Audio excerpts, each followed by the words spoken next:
Haribo. My name is Vraja Lila, and I'm from Washington, D.C. and Gitanagara temples. I was initiated, actually I joined Krishna consciousness in 1979, and in a New York temple. The temple at that time was on 55th Street in New York, and it was a 9-story building, and there were hundreds of devotees living in that temple. So that was the original place where I was introduced to devotees.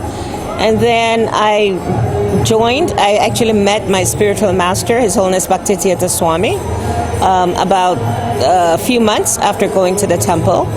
And then I was initiated in 1980 in New Vrindavan, in the community there in West Virginia, New Vrindavan.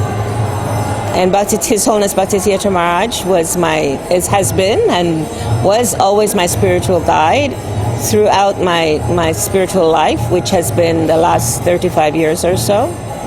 In 1981, at the end of 1980, Bhaktisiddhanta Maharaj sent myself and my husband at that time to Nigeria in West Africa to join His Holiness Brahmananda Swami at the time.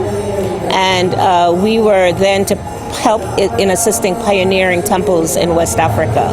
That was the service that was given to me as a new devotee.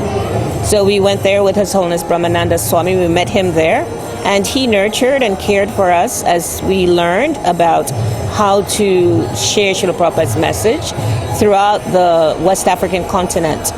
So during the years of 1980 and 1987, we opened at least 10 temples throughout West Africa. And with Bhaktisiddhanta Maharaj, who was preaching then to the leaders of West Africa and doing a lot of interfaith preaching, we met many, many distinguished people in those countries. And so the preaching was quite fantastic, very beautiful, very wonderful. And many devotees came during that time to join those temples. So basically, that's a kind of just a brief introduction of how my sojourn has been in Krishna consciousness.